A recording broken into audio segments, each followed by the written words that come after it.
Guys, please stop. Nggak habis-habis guys cerita pasal Uni Europe memboikot Indonesia. Di mana dikatakan pada kali ini di mana takut daripada ancaman Jokowi di mana Uni Europe menubuhkan 27 negara besar untuk memboikot Indonesia. Jadi 27 lawan Indonesia 1. Adakah ini betul guys? Hello guys, bismillahirrahmanirrahim. Assalamualaikum warahmatullahi wabarakatuh. Allahumma salli ala sayyidina Muhammad wa ala ali sayyidina Muhammad. Guys, selamat datang ke Musa Channel. Ini adalah channel YouTube aku, Musa bin Muhammad Darin Channel. Kepada subscriber, kepada viewer di luar sana yang baru sahaja terjumpa Musa Channel, jangan lupa guys, berikan sokongan kalian kepada channel ini dengan menekan ataupun klik tombol subscribe, like dan komen di bahagian komentar di bawah. Dan kepada subscriber, kepada viewer di luar sana yang selama ini telah memberi sokongan kepada Musa Channel, aku mengucapkan ribuan terima kasih guys, kalian memang gratis guys. Dan aku sentiasa mendoakan agar semua kalian di luar sana dipermudahkan segala urusan, dibukakan pintu-pintu rezeki, dihindarkan, dijauhkan daripada segala malapetaka dan juga dihindarkan daripada segala fitnah akhir zaman guys. Amin amin ya rabbal alamin. Guys, seperti biasa hari ini kita akan buat sedikit lagi video reaction di channel Bagi-Bagi. Dan kalau kita tengok judul video yang kita akan react hari ini, di mana dikatakan takut dengan ancaman Jokowi, di mana Uni Europe menubuhkan 27 negara besar untuk memboikot Indonesia guys. Kalau kita tengok 27 lawan 1, iaitu Indonesia lawan 27 negara besar. Adakah ini betul guys? Jom kita semak dulu video ini. Seperti biasa di hujung nanti baru kita akan bagi sedikit kita punya respon mengenai video ini. Tapi apa-apa pun kita semak, kita tonton dulu video ini guys. Jom. Wow, ada apa nih guys? Masuk dalam jebakan Jokowi, Uni Eropa gaet 27 negara besar untuk memboikot dan embargo Indonesia. Perhubungan kita sudah kehilangan kekuatan dan harus terus maju. All dies trägt dazu bei, die Ausbreitung des Virus zu verlangsamen. Das ist wichtig, denn so gewinnen wir Wert. Kita memiliki pasar yang besar, tidak hanya negara kita sebagai fondasi, tapi ASEAN 600 juta. Inilah kekuatan yang sering tidak kita sadari dan harus saya ingatkan terus. Termasuk posisi kita di jalur perdagangan dunia. Jalur perdagangan dunia yang harus bukan kaleng-kaleng guys. Terus dalam rangka membangun sebuah strategi besar.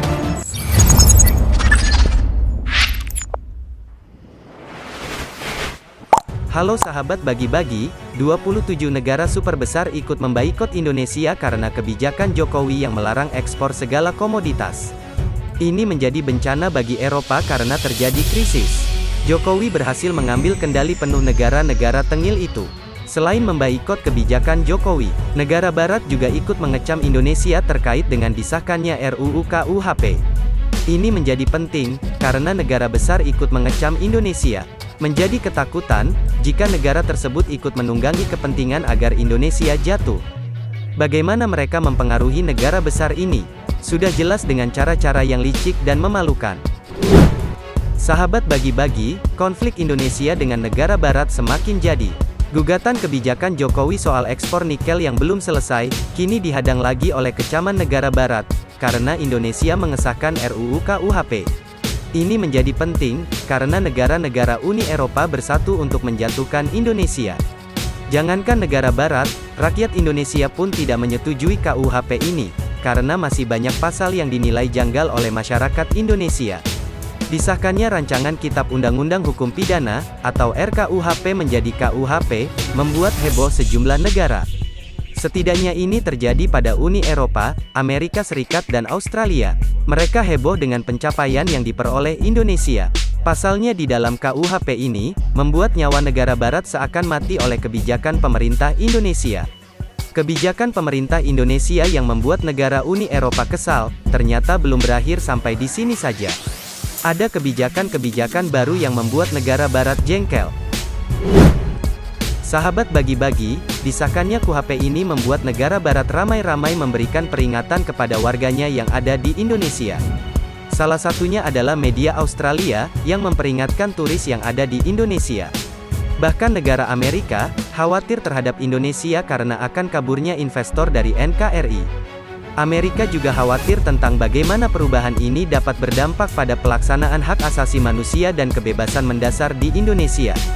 Ini tentu akan memiliki dampak yang negatif bagi warga Amerika Serikat di Indonesia, dan tentunya bagi iklim investasi. Australia juga memberikan himbauan bagi warganya. Ini dilakukan media setempat, utamanya bagi turis negara itu yang pergi berkunjung ke Bali, yang merupakan tujuan favorit warga negeri kanguru. Ternyata tak hanya masyarakat Indonesia yang ikut mengecam KUHP. Negara-negara lain pun ikut mengecam. Ini akan menjadi buruk jika dimanfaatkan oleh pihak yang tidak bertanggung jawab untuk memecah belah bangsa. Sahabat bagi-bagi, selain dua negara itu, ternyata ada 27 negara yang ikut kecam Indonesia. Namun ini bukan mengancam dalam hal disahkannya KUHP, melainkan soal kebijakan ekspor Jokowi yang menggemparkan dunia itu.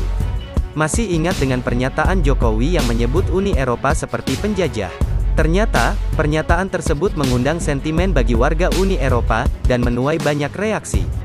Di dalam negeri memang pernyataan tersebut disambut banyak reaksi hangat, bahkan dijadikan semangat baru bagi bangsa Indonesia.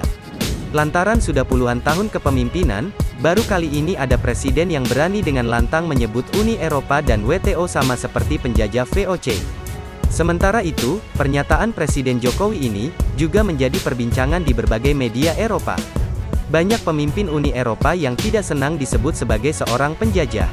Bahkan Dewan Komisi Eropa akan meminta penjelasan langsung kepada Presiden Jokowi soal pernyataan itu.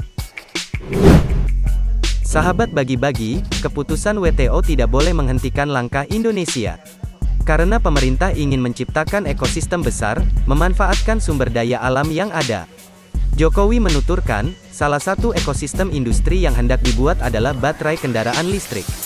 Karena Indonesia memiliki sumber dayanya, berupa timah, bauksit, dan juga tembaga. Jokowi mengatakan, Indonesia memang belum punya litium, yang merupakan salah satu bahan baku baterai kendaraan listrik. Tetapi Australia sudah terbuka untuk bekerja sama dengan Indonesia. Presiden Jokowi menegaskan, bahwa pemerintah tak akan menyerah begitu saja.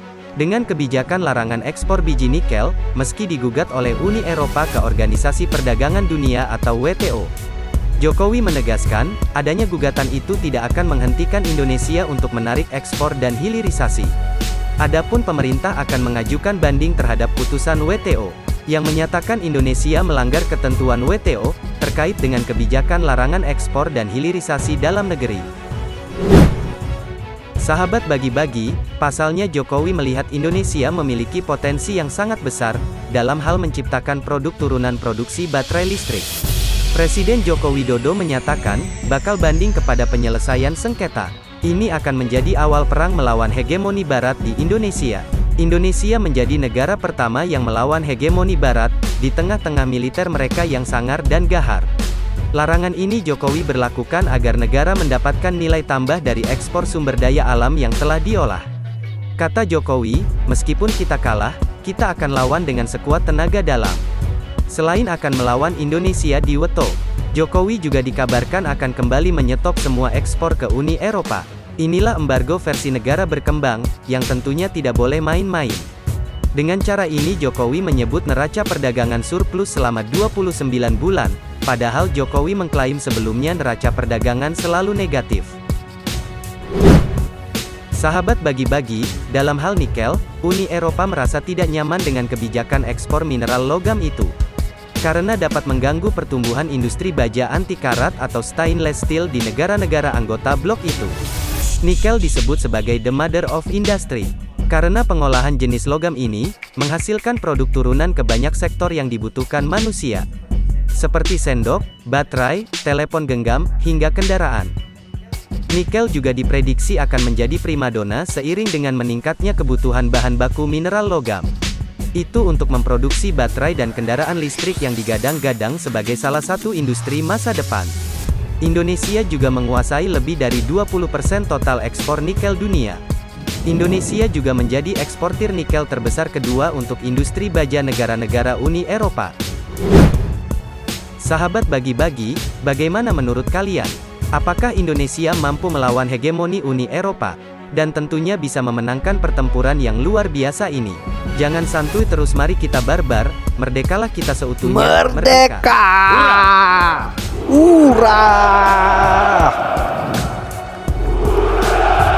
Guys, kalau kita tengok isu yang berlaku ini very simple. Telefon, ini adalah telefon. Selagi telefon ini digunakan di dunia ini, selagi itulah Indonesia digunakan dalam mengekspor nikel. Kalau kita tengok mustahil, sangat-sangat mustahil pada zaman ini kepada sesiapa yang tidak menggunakan telefon. Mustahil guys. Selagi telefon ataupun selagi bateri digunakan di dunia, selagi itulah kalau kita tengok Indonesia diperlukan dalam mengekspor nikel. Dan kalau kita tengok isu ini sebenarnya bermula apabila Indonesia stop untuk mengekspor bahan nikel dan Indonesia akan melakukan herilisasi. Selepas itu, Uni Europe tidak berpuas hati. Sampailah dibawa ke WTO dan dikatakan di mana Uni Europe ini katakan memboikot Indonesia secara slow dan dikatakan pada masa ini dikatakan 27 negara yang sedang untuk memboikot Indonesia dikatakan tidak membeli produk-produk selepas dilakukan herilisasi. Dan kalau kita tengok ke 27 negara ini, masyarakat ataupun turism yang datang ke Indonesia tidak membeli produk daripada Indonesia. Tetapi mereka silap. Setiap turism yang datang ke Indonesia, mereka melakukan transaksi mata wang Indonesia. Jadi sedikit sebanyak daripada sana mereka membantu menaikkan ekonomi di Indonesia. Bukan sahaja di Indonesia tetapi membawa ekonomi Indonesia ini di persada dunia dan dapat mempertingkatkan lagi ekonomi Indonesia guys. Jadi guys, sejauh mana ketahanan Presiden Indonesia untuk melawan Uni Europe? Kalau kita tengok 27 negara di dunia ini berganding bahu bersama dengan Uni Europe berlawan dengan Indonesia. Satu negara guys. Dan kalau kita tengok sampai bila mereka mampu bertahan tanpa mengekspor ataupun tanpa meminta bahan-bahan mentah khususnya nikel daripada Indonesia. 1 tahun, 2 tahun, 3 tahun, 4 tahun. Sebab kalau kita tengok ekonomi mereka yang paling utama adalah bahan-bahan asas, iaitu bahan-bahan nikel daripada Indonesia. Sedangkan mereka memerlukan bahan-bahan asas itu daripada Indonesia. Bagaimana mereka meneruskan ekonomi mereka tanpa untuk mengambil bahan-bahan asas itu nikel daripada Indonesia? Bagaimana guys? Tapi kalau kita tengok mereka ni bijak. Walaupun mereka tidak membeli herilisasi selepas Indonesia buat, tetapi mereka bijak. Mereka menjalankan kerjasama bersama dengan Indonesia. Jadi selepas mereka menjalankan kerjasama dengan Indonesia, jadi mereka dapat bahan-bahan mentah itu secara terus daripada Indonesia. Pendapat kalian bagaimana? Adakah patut Indonesia menjalinkan hubungan kerjasama bersama dengan negara-negara yang ingin memboikot Indonesia? Kalau kita tengok khususnya kepada Uni Europe dan juga sekutu-sekutunya. Adakah patut guys? Okeylah guys, untuk hari ini sampai di sini saja sedikit information daripada Musa Channel, dan kepada subscriber, kepada viewer di luar sana yang belum lagi klik button subscribe, please guys, please to klik button subscribe, like dan komen di bahagian komentar di bawah. Akhir kata daripada Musa Channel, thanks for watching my video. Assalamualaikum warahmatullahi wabarakatuh guys. See you the next video guys.